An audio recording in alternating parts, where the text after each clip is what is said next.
this is Sally, and today I'm going to be making a table runner.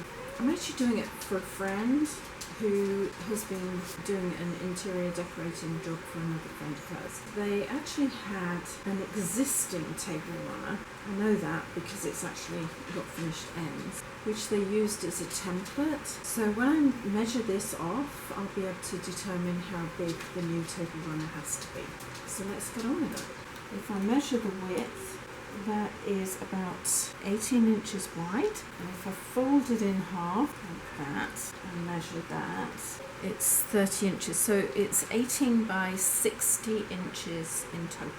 Usually you divide it by 3. Now she wants the ends to have this on it and the main colour to be of this, so I want the equivalent of 2/3 in here and the equivalent of 1/3 to be in here. Obviously, because it's each end, it will be 1/6 of the full length. Okay, the pile goes this way. So the pile has to be coming out on each end, like that, and then the length in here. Okay, perfect. Okay, the pile seems to go this way on here, because that feels equal. That's smooth, and this is really quite rough. So 2/3 would be 40 inches have to be in here, and 10 inches and 10 inches would give me the proportions that I need.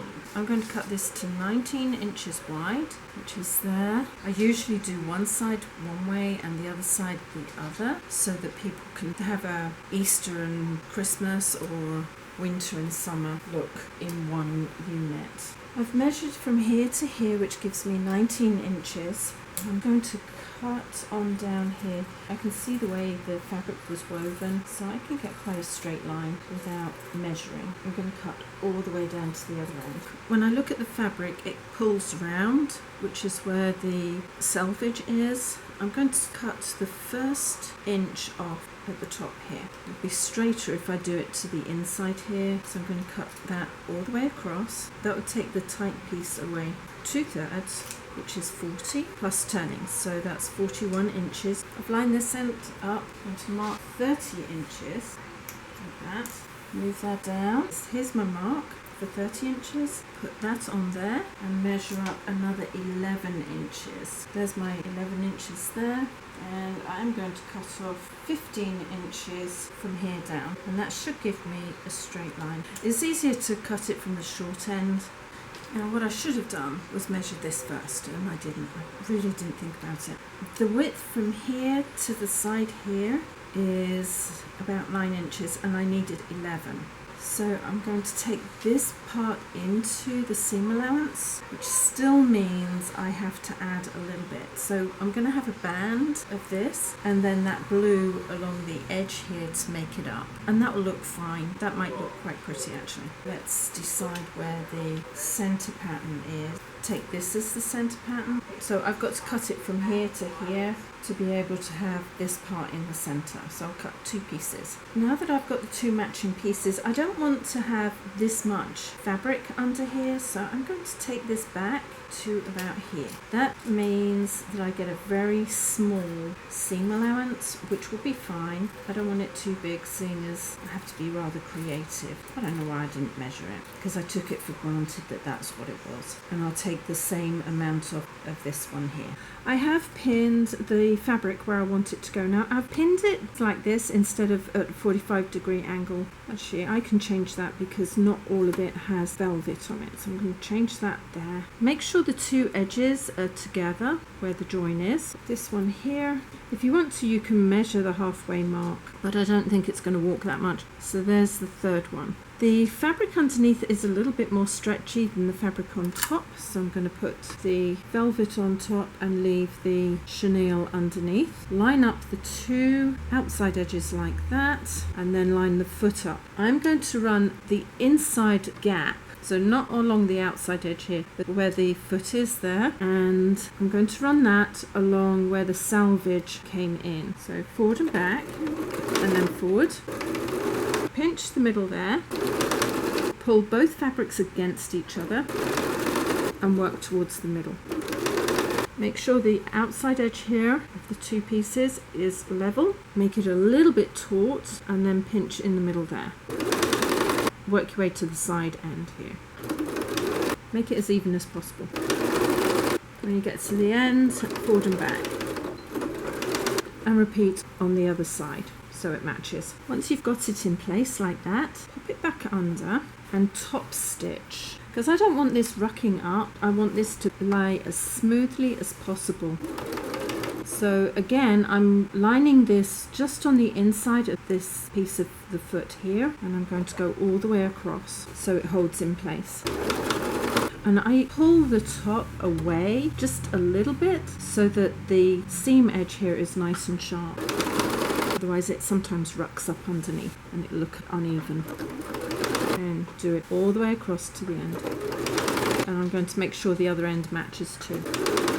Because I did mess up, I'm going to put this little band on here. And what you need to do is make sure that the fabric, if it's got a pile, the main fabric is going the same way. So the pile goes this way and it goes this way. This way is the wrong way, that way is the wrong way. So I've moved this along to this end. The pile goes this way and this way. Put the ends together and flip it. I have moved fabric around before and just made such a mess of it. Just because you've made something smaller doesn't mean to say you can't rectify that little bit of a problem. And I honestly thought that this was 12 inches wide, so the mistake was mine. I'm going to try to make it as even as possible to the other side. I had a little bit of selvage on that end and I don't on here, so I'm going to line it up with the inside of the foot here and just make sure it's nice and even as I go along.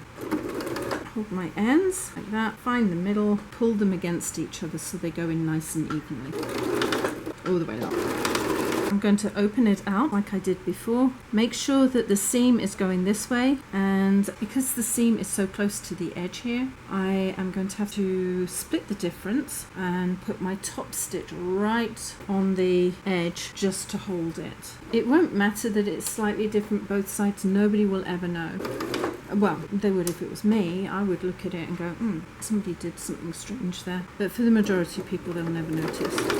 Again, I'm going to just sew all the way along, just make sure the seam's going in the right direction, and sew. I have the back cut out. It looks short because it's folded over. There's my halfway marks are cut. For this, I'm going to put the bottom part of the join together. Where these two pieces join is where I'm interested. I'll do that there. The reason is I want this end piece to be as even as possible. I've cut it evenly, so it should be perfect. Having made the mistake already, I'm a little bit hesitant. And then pull it out. Now, having pinned from the center out on both sides, this is 61 inches and this is the overage. So I'm just going to cut along here, level with the base of the underside, all the way across. This is so I can actually see my markings on the foot plate of my sewing machine. And now I can finish pinning it together. Here's my center mark. I'm going to start sewing a hand width away from there with 1/2 inch seam allowance. I'm going to go forward and back like that, and then I am going to sew from pin to pin so it stays equal. Keep it a little bit taut but not too taut, and make sure you push your arm slightly out so that both of the fabrics are running together. Because there's quite a bit of weight, it will twist, and that's why I say to do it that way. And work your way around. And actually, if you twist your hand slightly like this, you'll keep the bottom taut against the top. I'm thinking the bottom wants to walk, and that's because it's got a pile. It's walking against itself, which is a bit annoying. Fabric sometimes does that. Make sure that the seam is going in the right direction and doesn't ruck up. And I could have cut this back, it would have been sensible, but I didn't. I also know where the seam is going, so I'm going to carry on going down until I get to this bottom corner. When I get to the bottom corner, put the needle down and turn. I need another stitch. Don't just turn it, check that it's where it needs to be. And now it's 1/2 inch from here, so I'm going to just go along the bottom and then work my way all the way around. As you come down the first side where you started, pull the fabric out, and there should be enough to push the fabric through. And then I'm going to reverse and forward.